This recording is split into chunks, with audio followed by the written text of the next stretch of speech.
Welcome, everyone. My name is Haley Buckner, and I'm the Professional Relations Manager for Elevate Oral Care. Thank you so much for joining us this evening. Before we get started, I'd like to take a moment to cover a few quick housekeeping items. For those of you who stay online for at least 75 minutes, your CE certificate will be emailed to you within hours of this presentation. Please be sure to check your spam folder just in case it ends up there. Everyone is currently muted, so there's no need to worry about background noise during the session. We will have some time for some Q&A at the end of the presentation, and you can submit your questions via the webinar dashboard, as we'll be tracking them throughout the talk, and we'll ask them to our speakers at the end. We've hosted an extensive series of free live CE webinars on a variety of prevention topics. These webinars are recorded and available for free self-instruction CE at the website you see on the screen, elevateoralcare.com/elevatingcare. Be sure to bookmark this page and check back often for new CE opportunities.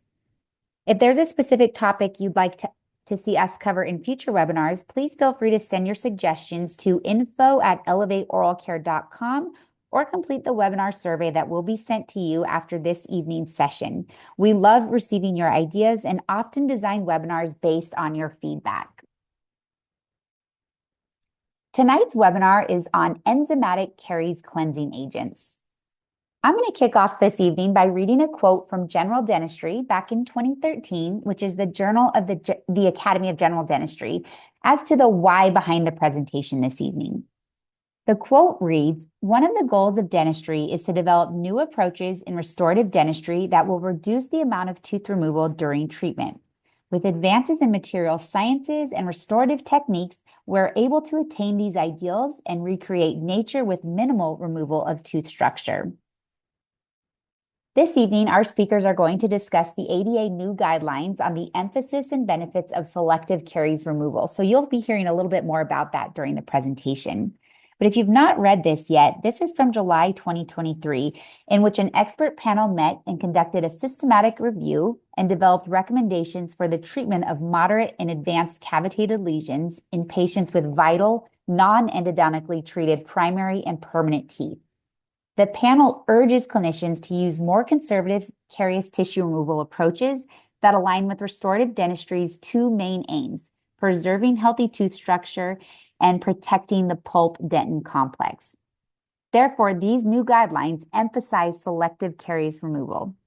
Throughout this presentation, you'll get to learn some new and exciting and existing options to emphasize selective caries removal in your practice, and our speakers will help walk you through that this evening.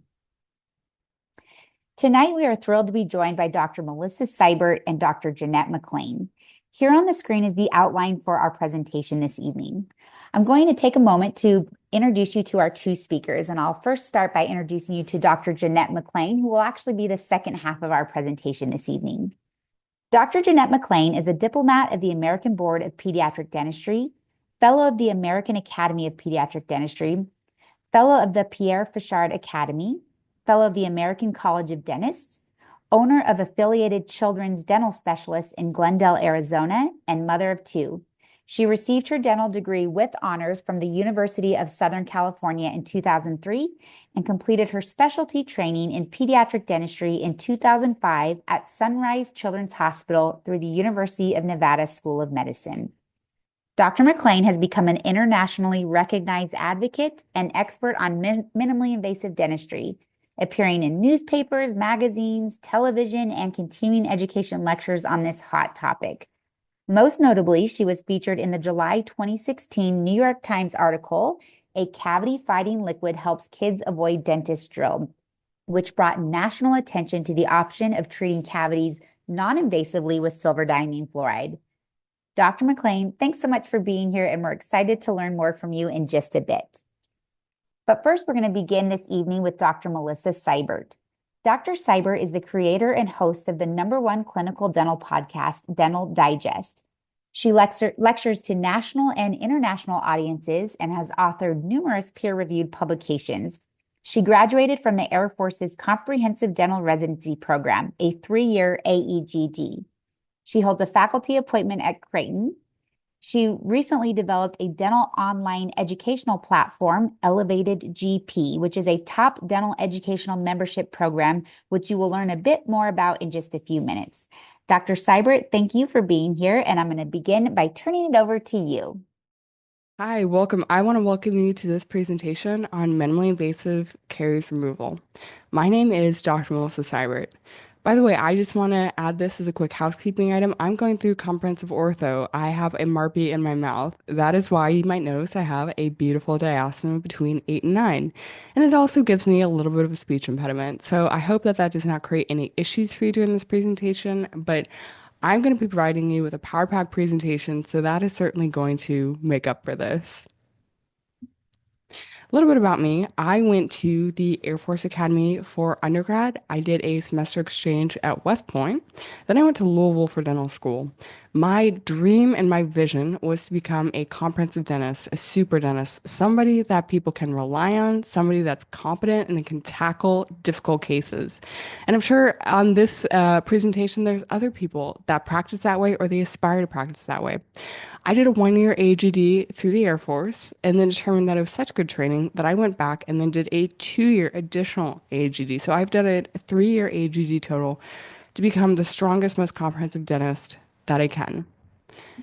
You might know me though from my podcast. I am the proud creator and host of the Dental Digest podcast, which is in the top 1% of all podcasts globally. It's won numerous awards, won most educational podcasts in dentistry any year that they've done the Listener's Choice Awards for different educational platforms. I love speaking and teaching, so I have had the chance to speak to national and international audiences. Education is really, that is my heart. I was recently awarded in Size Edge Magazine's Top 40 Under 40, and I also recently founded the Elevated GP. This is my educational dental platform. So this kind of really ties into my dental journey. I had a very tired childhood. I had undiagnosed sleep apnea. When I was in undergrad and dental school, I would oftentimes take caffeine pills just like it was a multivitamin. I was exhausted all the time and nobody knew what was wrong. I took so many different types of laboratory tests, testing for autoimmune disease, testing for thyroid diseases and disorders, and no one really had a great answer. No one knew what was wrong with me. Well, I really advocated for myself. I'm sure there are people that are on this presentation that have been patients and they've had to advocate for themselves too. And I finally got a sleep study and it came back that I woke up 48 times during REM sleep. I had severe sleep apnea that went undiagnosed. And this caused me to unfortunately miss some things during dental school.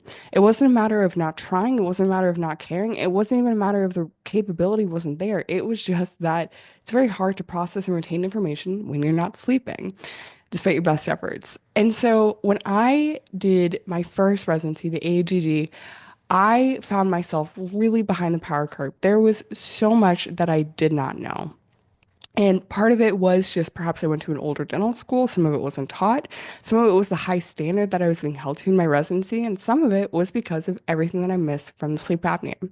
Now, I know I'm not alone in this sentiment. I know that there's a lot of people, maybe your story isn't that you had sleep apnea, but maybe you felt like your dental school education just wasn't long enough and it wasn't enough time to prepare you for everything.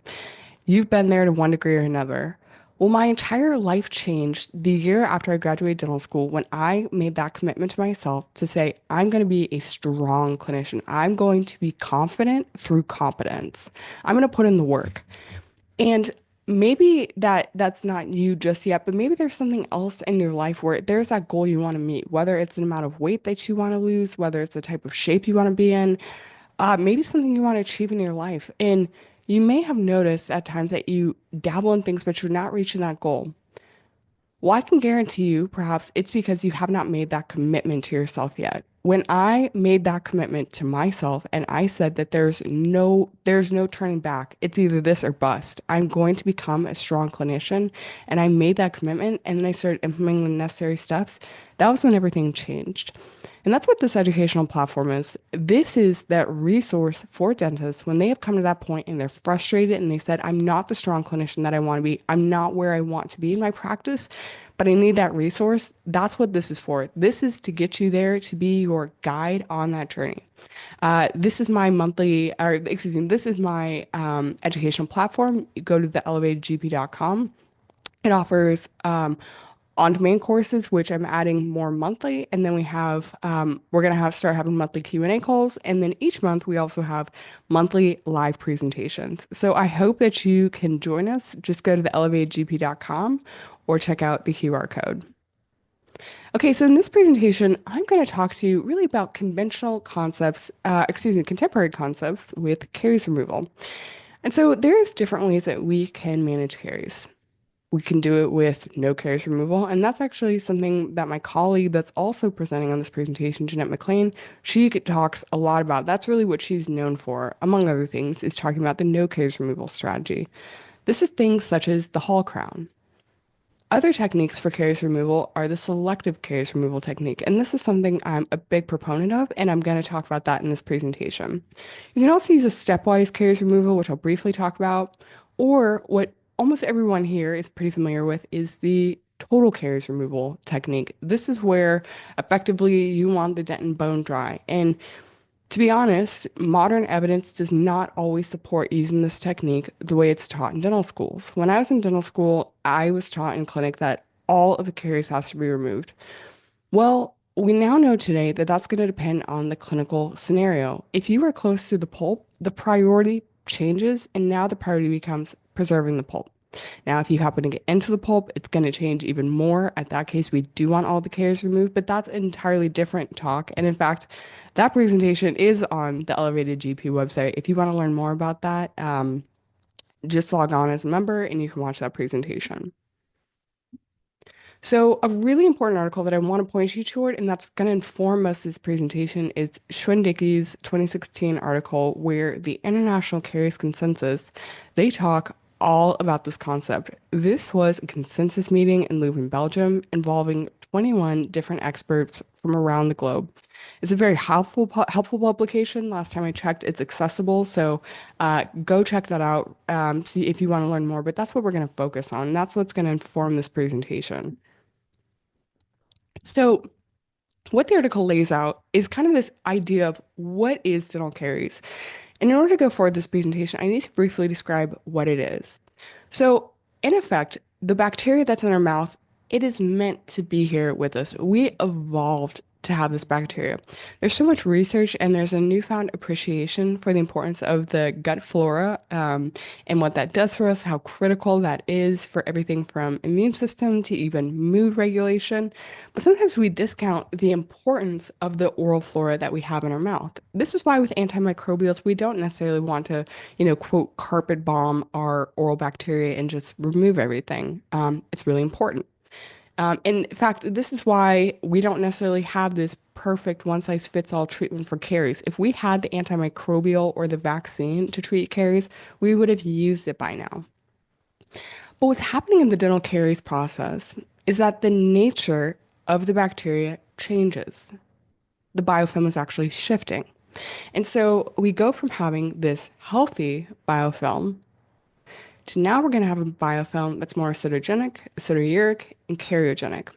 Okay, we know what cariogenic is. This is going to be a biofilm conducive to caries. But what is acidogenic? Acidogenic is actually the bacteria is producing and creating acid. A sort of healthy bacteria that's in our oral flora that we want. This is not what's going to be rampantly producing the acid. It's not all the acid. It's this problematic bacteria that arises when the biofilm shifts. Now, acidouric, this is going to be the bacteria that thrives in this acidic type of medium. And so this is what's problematic. When we sort of introduce the oral flora to a sort of problematic diet, problematic habits, this is where the bacterial biofilm shifts. And this is kind of dental school 101 stuff here. What are the kind of things that are going to cause that shift? Well, it's going to be starchy foods, FODMAP-rich type foods. I myself can't really eat FODMAP-rich type foods. As a side note, if you find that you're frequently bloating, you just don't know why, it might be that you might benefit from eliminating FODMAP foods. I found once I started eliminating a lot of wheats, bananas, apples, etc., started doing so much better. And things such as dairy products. Even this is why I do not send my daughter to bed. I have a 14-month-old. I'm not going to send her to bed with a bottle of milk. As healthy as you might think that is, that can cause the bacterial biofilm to shift. Now, when this bacterial biofilm shifts, then this promotes more of a demineralization type of environment. The environment's more conducive to leaching the minerals out of the tooth structure because it creates this acidic type of environment. And in order to help neutralize this acidic environment that's generated, calcium and phosphate, such minerals, are being leached from the tooth structure and it becomes a pro-demineralized environment. So again, we can't necessarily cure caries. We're not going to, and by the way, here goes the list. Hope you enjoy it. We're not necessarily going to cure caries. We're not going to cure this from an antimicrobial or a vaccine. Again, if that capability existed, we would have been using it by now. But instead, this is where the things that we sort of all know, hopefully it's second nature to most people on this call, this is where diet and oral hygiene come into place and removing the biofilm. Okay, so this is where it's going to start to get interesting, and this is where it's going to start to challenge conventional concepts, conventional dogma, which I love. I live for challenging conventional dogma. I am a bit of a rebel at heart. In fact, I had to do a sort of personality type of test with my work in the Air Force. By the way, I am in the Air Force, and I want to note nothing that I'm presenting in this presentation is reflective or endorsed by the Air Force or Department of Defense. There's your disclaimer there. So I had to take this personality test called the four lenses, and I had one of the, and there's only four, really. You kind of have these variations of the four, but the kind of personality that I have is most uncommon for people in the Department of Defense, and that's that I'm a quote, I want to say it's a orange or yellow, but it's effectively that I'm really about innovating. I'm about trying to do things differently. Not necessarily going with the flow. And so that's why I love challenging dogma. And the Schwinn-Dickey article, this challenges the dogma. And so what they say is that do all lesions need to be restored? Well, this carries consensus of 21 well-established experts across the world, some of who help Elevate to develop their products. They determined that if this lesion is accessible, it can be it can be cleaned, and it can be evaluated, then it can be inactivated. Now, granted, let's take this into consideration. If you have this really large lesion where the tooth is now structurally compromised, that's an instance where perhaps you do want to be considering a restoration. The tooth is going to be vulnerable to fracture. But if it is accessible, it can be visualized and evaluated and remineralized, then they argue that because it can be inactivated, you might not have to restore it. And so how are these lesions managed? What should the patient be doing? Biofilm removal, and then applying remineralizing medicaments. One great example, again, this is created by Elevate, silver diamine fluoride. Very cheap. I use it on my own dentition. I have buccal pits that I've been monitoring for years, and I apply SDF. That's a great example of a time where a lesion can be monitored. Now, if you have an interproximal lesion, it's very hard to monitor that clinically. You'd have to monitor it radiographically. It's very hard for remineralizing agents to be able to get down in the tooth. So in that case, that's where we might be thinking about wanting to restore it. So let's look at this case right here, and let's apply these two concepts. Can it be clinically monitored, and can it be remineralized? Well, look at this lesion right here. And by the way, this is one of my cases, and I did not post on social media because I knew it would create a lot of stir and a lot of controversy in the profession. This right here, staining right here, totally sound tooth structure. Did I remove it? No, because it can. It's sound. This is not caries. Just because a lesion is brown does not always mean it's caries. Well, look at this right here.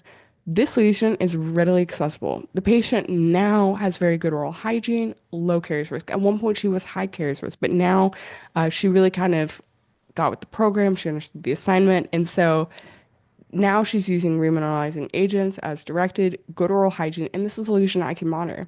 So did I restore this arrested lesion? It's sound, it's firm. No, I didn't. Now, that might be controversial to some, but this is what the international caries consensus is saying. But I will say that the line between what is cleansable and non-cleansable is a bit difficult to delineate. It's not always a very clear and straightforward line. So that's where clinical judgment comes into place. I'll also note that as a profession, generally speaking, we are pretty poor at being able to diagnose and recognize pit and fissure caries. There are way too many times where I see clinicians erring on the side of, well, let's just be safe. Let's go ahead and excavate this lesion right here and go ahead and restore it. And I'm here to say that that's not always the best idea. Whenever we restore a tooth, we are starting that tooth death cycle that happens whenever we take a burr to a tooth. And so that's going to sort of shorten the life of the tooth. And so, in some instances, if possible, we want to be monitoring those lesions. So, if the biofilm can't be managed, it is acceptable also as an alternative treatment. You can do pit and fissure sealants. You can actually seal over the lesion and theoretically cut off the bacteria from its food supply, and this is what's arresting the caries. Now, if you are going to do this, you do need to follow a meticulous protocol. Some doctors that I know, they will have their assistant doing their sealants for them. I don't recommend that. I don't necessarily know if that they have the full training and full understanding of adhesive dentistry to be able to appreciate how to meticulously place a properly bonded restoration. I think that this is something that you should be doing in your office and doing it sparingly. Not everybody needs a sealant. I'm just going to briefly go over this when it comes to choosing sealant materials. There's different things available on the market, but what I recommend using and what I like using is actually a glass ionomer. Glass ionomers are not nearly as moisture sensitive as a resin type based composite is. So theoretically, with this glass ionomer, you don't have to use a dam. Additionally, it does leach fluoride into the dentition, but remember, if it's going to do that, it has to be continuously recharged. It needs to be continuously exposed to new fluoride surfaces. The glass ionomer is not just going to create its own fluoride, it needs to be exposed to that. I will also say that if you are having uh, an assistant or a hygienist being the one in your office placing the sealant, then they really should be considering using a glass ionomer. Not quite as technique sensitive as a resin composite based material. You should also note if you want to be successful with sealants, you need to clean the surface. They have a statistically lower retention rate if the surfaces are not clean. You should be using either a fluoride-free pumice or using some sort of air particle abrasion. Isolation is critical, particularly if you're doing a resin type based sealants. Do you always need to do a fissurotomy? Not necessarily. If you can get the material down in there, if you can create a good hermetic seal, then you don't necessarily need to do a fissurotomy.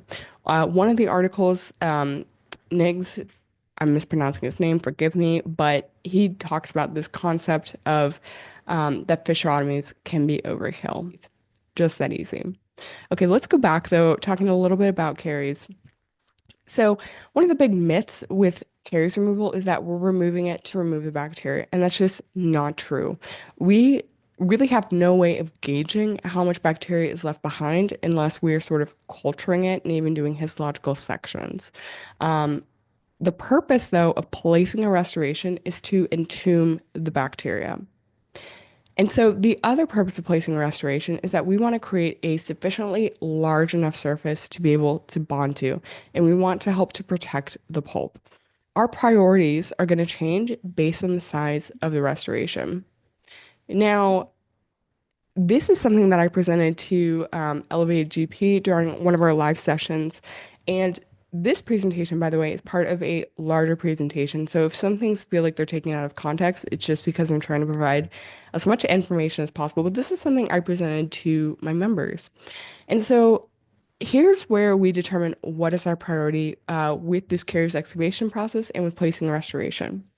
If we have a deep lesion, then our priority becomes protecting and preserving the pulp. If we have a shallow lesion, then we want to remove as much caries as possible because we want to create a strong, well-bonded restoration. When we have a lot of caries behind, whether that's infected or affected type of dentin, that's going to decrease the bond strength of our restoration, as opposed to sound dentin. That's where we're going to have a better bond strength. Now, granted, of course, the closer that you get to the pulp, the deeper that you get in the dentin, this is where the bond strength is going to decrease. But to improve this restoration longevity, generally speaking, if it's a shallow lesion, we want to remove all the caries. Now, if we have a deeper lesion, we want to save the pulp. And so this is where we're going to leave some carious tissue over the pulp, and then we're going to create a really sound, strong interface to bond to with a lot of clean dentin. So this is just an example. This is a shallow or moderate type of lesion here where I just went ahead and excavated all of caries. Now you might notice that there is some dark discoloration here. And what is this? This is just staining, but not caries. Remember, just because something is brown does not always mean that it needs to be removed. Now, in this case here, this illustrates the concept of a selective caries removal process. So this is where I left intentionally some caries over the pulp, but then I left ample clean substrate to bond to so that we can get a really good strong bond. And that's what's so critical. If I left all this caries over here, then the bond strength of the entire restoration would be compromised. I want um, I want to have enough good, clean substrate to be able to bond to. This right here, by the way, is an action shot. So this right here is an example of a bit more of a shallow lesion, where here I'm leaving some of the caries, or excuse me, I'm removing some of the caries because I'm not necessarily too concerned about a pulp exposure. Now, just note here, there is a bit of a phenomenon that occurs where as the composite cures, because this area is compromised, because we do have a weaker bond strength here, some of the composite might actually pull away and not actually be ideally bonded to this substrate right here. The patient might report that they have a degree of sensitivity when they bite down because of this phenomenon. So just know that that exists and that might influence your clinical decision making. If you have such a large grossly carious lesion where you can't achieve an idealized bond, you might want to be rethinking your plan. The question also becomes, well, how do we prevent a pulp exposure? How do I know where the pulp is? Some people will advocate, and they have these sort of specialized numbers where, when you're X amount of millimeters away from the pulp from the axial wall versus the gingival box, this is where you want to stop. But I would say that each tooth is different, so you can't always reliably use those numbers. I would say just take about an hour or two someday when you have the time and try to memorize what the anatomy of the tooth and the pulp complex actually looks like. This is a very helpful diagram. This right here is showing for the mandibular arch. This is generally where you can find the pulp. So if you are, let's say, excavating caries on the distal extent of a mandibular molar, you know you have a bit more tooth structure to go before you hit the pulp. Whereas if you're excavating caries on a premolar, you can generally predict with certainty that the pulp canal is going to be more centered in the tooth. The most helpful thing, though, that you can do, which is not always available, it might be overexposure, but I would consider taking a cone beam CT. This can give you tremendous information. This might tell you if there's an additional canal to be mindful of. It can just provide you more information with just how high the pulp points are. So if you're really set on not having a pulp exposure, this is a great tool to have. And then there's the stepwise approach, which I do not necessarily use. I think this requires additional treatment, and there is a risk of a pulp exposure. But in the stepwise approach, you are partially excavating the caries, then you put on a provisional restoration for a while. This could be like a glass ionomer type restoration. That's a great solution. And you let the restoration remineralize, and then you come back in, remove the remaining caries, and then place a new restoration. Now, I know that I just laid out different techniques for caries removal, but as you can imagine, this is difficult and it's technique sensitive. And we have no real way of actually definitively knowing if we're removing infected versus affected dentin. We can use clinical judgment and experience to get a good idea if it's affected versus infected dentin, but unless we're doing histological sections, we really don't know. Some people use caries dye, but caries diet, this is more of a commentary on the nature of the collagen in the dentin, but this isn't actually telling us how much caries is left, how friable the tissue is. Again, we have to be doing histological sections, or if we want to gauge how much bacteria is left, then this is where we're going to be culturing it. Um, but even with clinical judgment, we don't always know. And this is where chemochemical type of techniques come into play. So Elevate, I really think that this is kind of a very tried and true company. They're very careful with where they're spending their research dollars, where they want, what they want to go onto the market. They really kind of thoroughly research this. And they determined that yes, uh, Papacarie, this is something that we want in our portfolio. Papacarie is a chemochemical agent used for caries removal, and it's actually derived from papayas. It's derived from papain. It's safe to use. Papain is found in other sort of health and wellness type of products, everyday goods that we use, and it's safe. It doesn't just erode through all the tissue. It sort of is very um, calculating with what it knows to remove and what it doesn't. And so this is why it might be a helpful adjunct to use with caries removal, because it's difficult for us to be able to diagnose and know how to treat infected versus affected dentin. And so the way that you use this is you apply it for 30 to 60 seconds. It's self-limiting, and then based on the presentation of the pop care that you've put down, this will then enable you to know what to remove. You will then excavate it with a hand instrument, and then once the lesion feels hard, that's when you know to stop.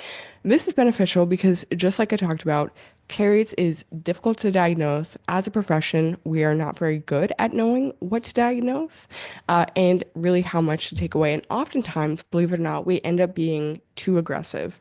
I just want to revisit the idea that I talked about earlier, that the purpose of caries removal is to remove bacteria, and that's not the purpose. All the time we place restorations, and there's still plenty of bacteria left behind, and that's fine because it's being attuned, because it's cut off from its food supply. But it might be beneficial to have chemochemical agents available. These are not my photos, unfortunately, but this is what it looks like when it's being applied. It almost kind of looks like phosphoric acid etch, but it's not to worry. And again, you can use one of the instruments or however you find fit to place it in the cavity. You let it sit for 30 to 60 seconds, and then you're just using a hand instrument to remove it. This can also be beneficial if your patient's very dental phobic, maybe perhaps as a child, it's an adult that's been scarred before, or perhaps you were on a mission trip, so you don't have the capability to bring handpieces with you. These are all very helpful adjuncts type situations to use it in. Now, if you've heard me ever lecture, you know that I really beat on just how important it is to follow manufacturer instructions. Before you go and use this material, before you try it out at all on a person, stop and read the manufacturer's instructions. The other thing that's really important if you're using this is always get vitality testing and always take a periapical radiograph first. You don't want to be doing this technique if the tooth is necrotic. At that point, that's where we're looking at endo. We don't want to be trying to save the pulp. We're doing a disservice at this point. Anytime that we're doing any of these minimally invasive type of approaches to caries, we always want to have a good diagnosis, and we always want to have a periapical radiograph. That's super critical, super important. Don't proceed until you have that.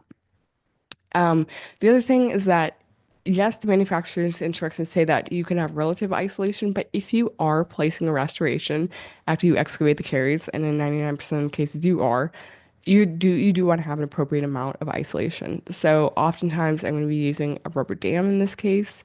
But another question as well is, is there the 510K available? Is this something that I can start using now? And so, yes, Elevate, actually, this product has existed in other countries before, but Elevate actually got the 510K, the FDA approval to start using it on humans. So it is now available in North American markets. It has existed on other markets for years, but now we're finally seeing it being used in the North American markets. So the good people at Elevate, they're here on this presentation. They're going to be able to answer all the sort of nuanced type of questions. I'm really grateful. I got to spend like 30 minutes talking to Steve Perdue. He's kind of the person that's largely responsible for bringing these products into North America. And he is a wealth of knowledge. Um, he's great at answering any questions, but I think that this might solve a lot of problems that dentists are facing with caries removal, not knowing how much to remove, when to stop, and how to manage caries in dental phobic type populations. Because, again, using adjuncts like caries detector dye, that's valuable. But with caries detector dye, this gives us more information on the nature of the collagen in the dentin, but this is not telling us uh, sort of perfectly how much that we want to remove. So, thank you all so much for listening to my portion of the presentation. I'm going to be here to answer any and all questions. The Elevate Oral Care people are also going to be here. They are also a wealth of knowledge. And this presentation is only part of a larger presentation, comprehensive, all about caries removal. It's going to be on the Elevated GP website. So if you want to watch that or rewatch this presentation, go to theelevatedgp.com. Good evening, everyone. Thank you, Haley, for the nice introduction. And thank you, Elevate, for the opportunity to have this class tonight and for providing new and innovative ways to care for our patients. So tonight I'm going to talk about enzymatic caries removal agents, our new option that we have available to us in the US, in particular, Papacarie Duo. All right. So again, thanks for the intro. Disclosures, I should mention that I am going to receive an honorarium to give this lecture tonight. Always evidence-based and my own personal clinical cases and the literature, right? Greetings from Phoenix. Starting to get nice and hot again. Um, those of you that already know me, I'm a huge advocate for minimally invasive dentistry, which is why I'm super excited about this topic in particular, um, which is Papacarie. So I did first hear about this back in 2017. And there's other products, of course, out there, but the one that in particular that we have available to us is Papacarie Duo. And it's evolved over the years and different methods and different types that have been out there. So I first heard about it back then, and then a colleague in Brazil actually sent it to me to try, which was neat. And it is from papain, which it doesn't get any more natural than this. So it's truly non-toxic. So our crunchy families will be particularly excited. And it's extracted from the raw fruit of papaya. And what it does is it breaks down proteins into peptides and amino acids. And my eagle-eyed husband noticed that it was the meat tenderizer ingredient in our St. Patrick's Day meal, our corned beef a couple of weeks ago. So it's literally safe enough to eat. So, you don't have to worry about it damaging soft tissue or healthy tissue. You don't have to have a rubber dam. So anyhow, super safe. And like I said, it doesn't get more natural than this. So it's part of this category of treatments or caries removal treatments known as chemomechanical caries removal agents. Which, as I mentioned, they've evolved over the years. Like the initial one was sodium hypochlorite, but that can be harsh on tissue. There was CarieSol, but that was like pricey because you needed proprietary equipment for it and whatnot. But anyhow, now we have Papacarie Duo, which is a proteolytic enzyme. So it was developed in 2003. So it's been around and used in other countries for over 20 years. And the Duo is referring to the 2007 version, which helped to stabilize it where it had a longer shelf life and didn't need to be refrigerated. The older agents, they were more toxic, more expensive. It does have a neutral pH. So again, you don't have to have a rubber dam. So that's why it's particularly advantageous for if you're doing atraumatic restorative treatment. It is inactive on soft tissue and healthy enamel and dentin, which is really interesting. And the active ingredients, so papain and chloramine, they're bactericidal and bacteriostatic, and they're anti-inflammatory.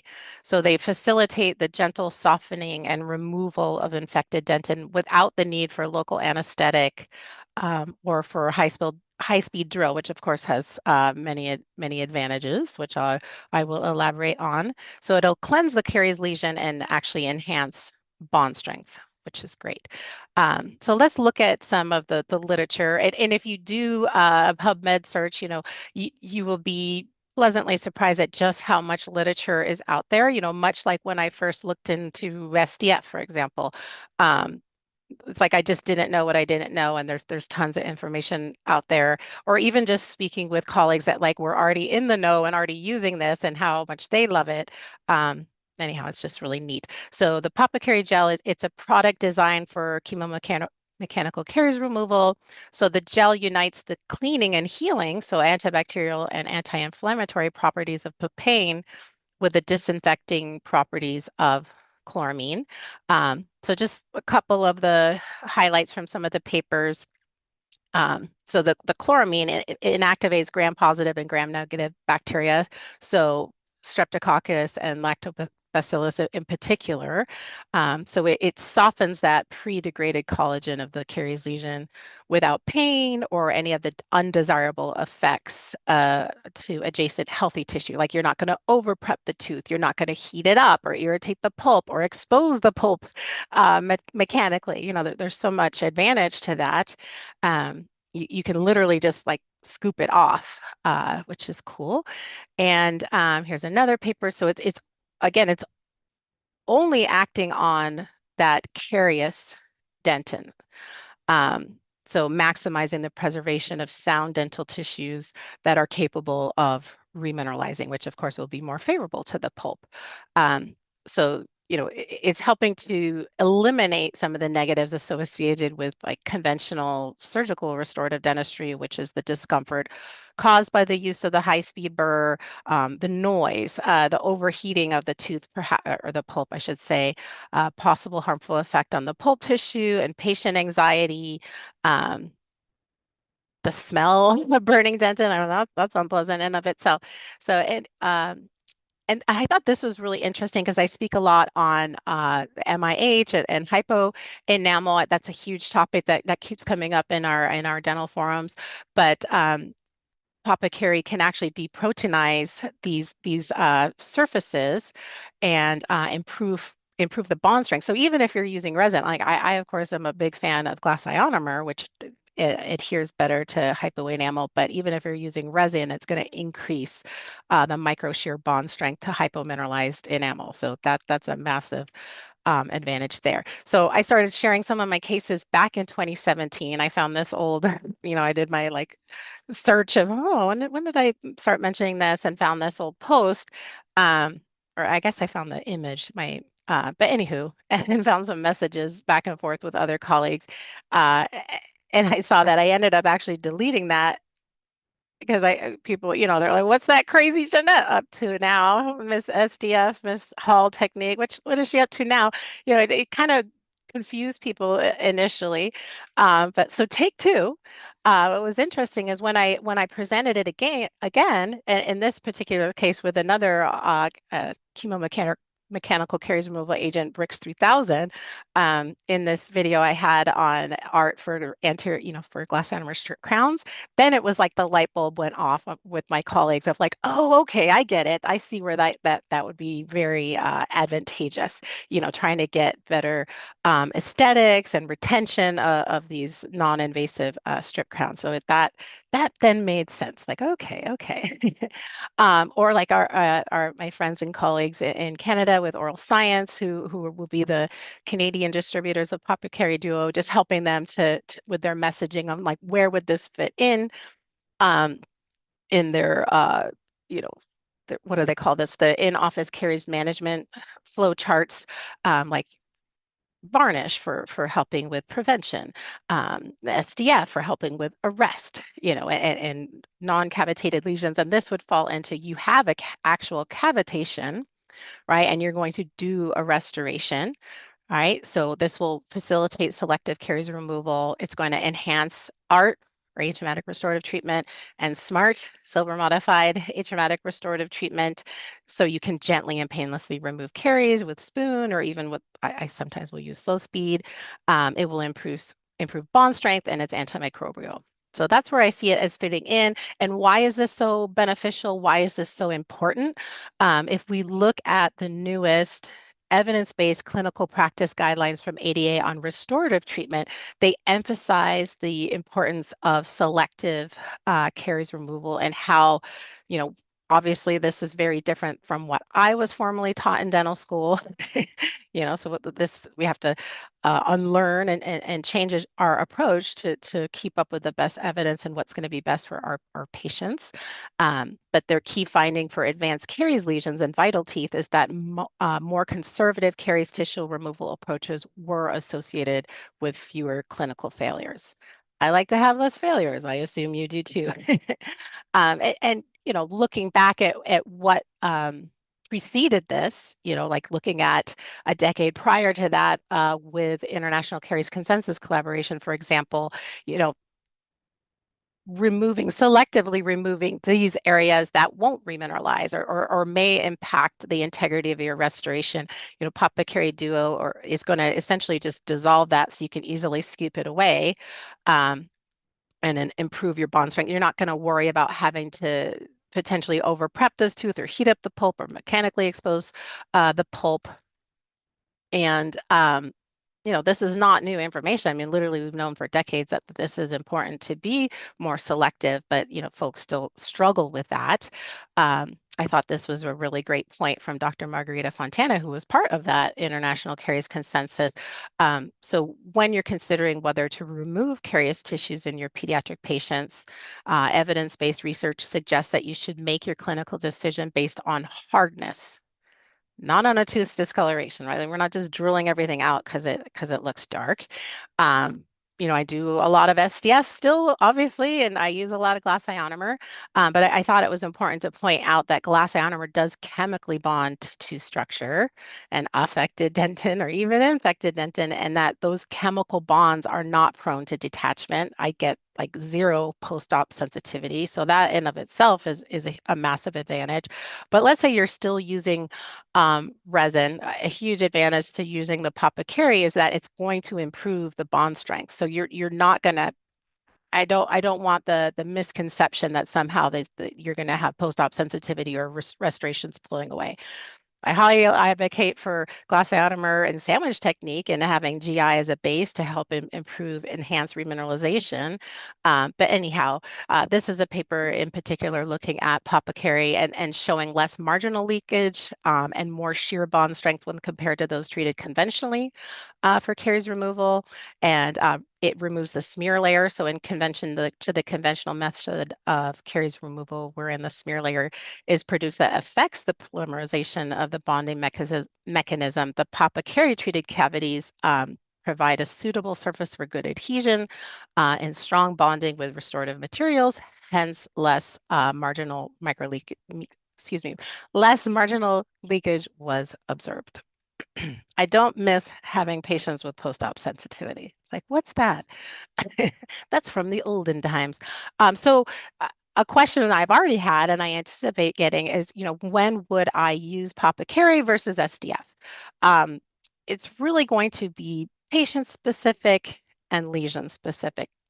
We need individualized care, right? And it's nice to have options. So the best way I can sum it up is if trying to treat the patient is like akin to trying to bathe a cat, obviously you're probably just going to do SDF, and that's okay because it can help stabilize and desensitize or remineralize and buy time in a tooth that perhaps you do want to ultimately press a restoration for in terms of longevity.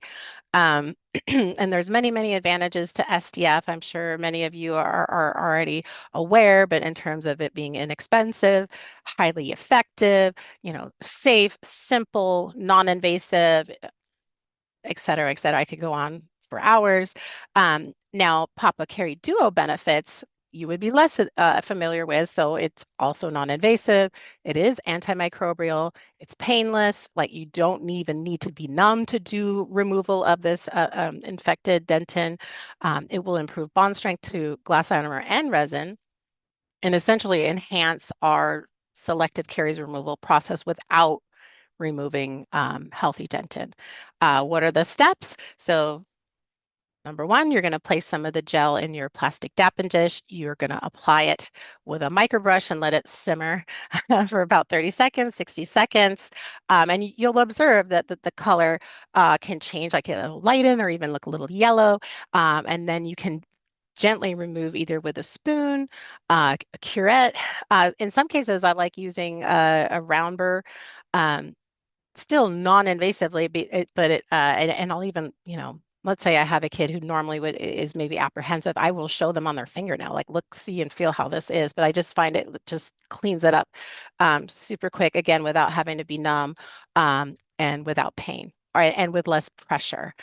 So you'll notice it's going to look cloudy when it's active. The color kind of lightens or yellows, and you can repeat as needed or as desired. So essentially, if the gel remains blue and viscous, no further application is needed. So Papacarie Duo can be used for art, so atraumatic restorative treatment, which of course is helpful for patients that can't tolerate the noise or vibration of the handpiece or local anesthetic, insert reason here, right? Helpful for minimally invasive restorations, where perhaps a bulk of material is needed for aesthetics, certainly in the anterior. That can be an issue. I'm going to show you some case studies to illustrate that. It can be utilized with SMART, meaning initially perhaps the lesion was treated with STF to stabilize, or what I would call two-step. uh, you know, SDF initially, and then art with glass second. So the caries removal is, it's not always necessary. I get that. I do tons of Hall technique. I do tons of like literally just sealing over caries with glass ionomer and still will. But in some instances, I do in fact do removal of tooth structure for a variety of reasons. And sometimes, especially in the anterior, sometimes it's necessary to remove some SDF treated tooth structure to enhance aesthetics and retention, et cetera. It can also be utilized with our conventional restorative dentistry, which I also still do. Right? You have a variety, we have options. I think it will be particularly beneficial to clinicians who are struggling with selective caries removal or knowing like how much to remove or what to remove, that this is literally will hold your hand for that because it's going to preserve the healthy tooth structure. You can use it as a cavity cleanser. It's going to improve your bond strength. So let's get into some case examples. Here's another oldie but goodie I had shared back in 2021. So, for example, let's say you're just going to do art, right? You're not even going to do STF yet because the kid is regionally cooperative enough. Sometimes those caries lesions, especially in the anterior, you might not have depth to the cavity, or it's not as cavitated, so you can't get material to retain. I don't want to put like a giant blob on top. It's not down in a fissured groove that I can seal. So yeah, I do want to prep it a little bit, and that's okay. So I put my Papacarie for 30 to 60 seconds, just scoop it out easily with a spoon.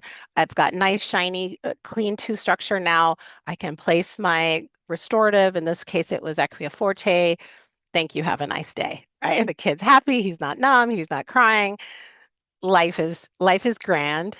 Here's another one like this kiddo. I'll show you more step by step later, but just to illustrate the point that yeah, sometimes you want to get rid of some of this SDF treated structure to enhance the aesthetics, especially at the gum line, to have more bulk of the restorative material to mask the stain.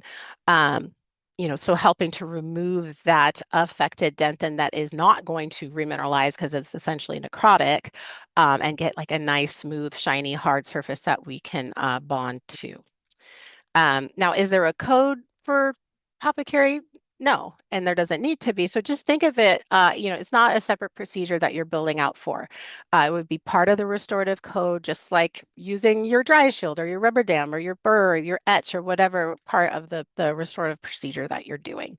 You could put it in the notes just like any other element that you're utilizing, right? Like your mouth mirror. It's just another element within that restorative procedure. So let's look at some cases. So here's a 3-year-old, and he has rather deep caries on that on F. as we say, the upper left one.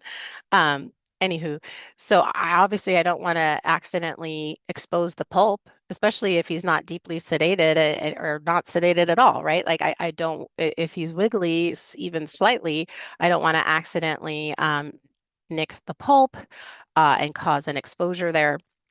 Um, but at the same time, this is so shallow that trying to get material to retain hair is going to be difficult.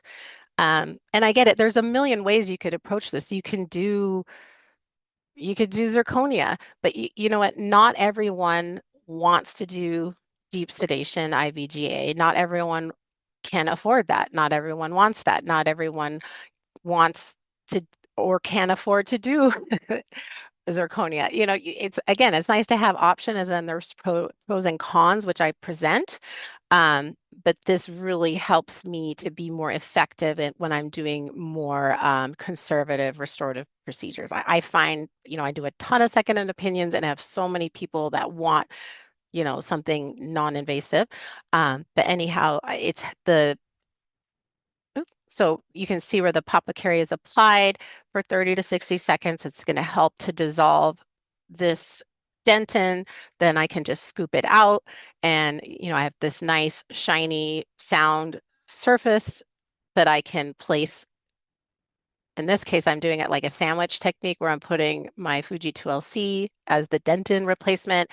And I went so far as to cover that by bonding resin over the top, or what I now call a sandwich strip crown. um, and, I've got nice aesthetics and durability, and I've improved the bond, et cetera, et cetera. Let's look at another study or case study, I should say. So this is an 11-year-old female, and this is like a heartbreaking case. I mean, she is the hot mess express. I fear this gal is going to be edentulous by the time she's 30. Like literally breaks my heart. She has perhaps the worst gag reflex I've ever seen. She's tongue-tied, she's lip-tied. I have referred her till I blue in the face, right? What's the saying? You can lead a horse to water, but you can't make him drink. Um, Anyhow, so this gal needs help. Her teeth are just deteriorating. Obviously she's going to need crowns eventually on these teeth, but she is 11 and she's on Medicaid. I'm trying to save her teeth. But to just illustrate where having a tool to enhance my selective caries removal, increase bond strength. This is, wonderful example of that. So I've got Papacarie on there, scooping out the infected dentin, and then I'm placing Aqua Forte for obvious reasons. I don't want to put resin in this mouth because that's cariogenic and we'll need it to those dentures sooner. But anyhow, putting Aqua here. Um, this is a really neat one. So this is an example of occult caries. Have you seen those? And yes, this is Overjet AI showing, and it's really, I think this is nerdtastic because you can generally see that like there's no occlusal or proximal cavitation. This is truly occult caries, and you can like trace it back to even before the tooth came in. But anywho, I was worried that this tooth would fracture. It should be restored because it's like got hollow mush goo inside. I'm sure those of you that have seen these and treated these, it's so interesting when you just essentially pop open the top by just removing the occlusal enamel, and it's just like this bizarre, almost like orange amoeba inside. So anyhow, I'm cleaning that out with Papacarie Duo.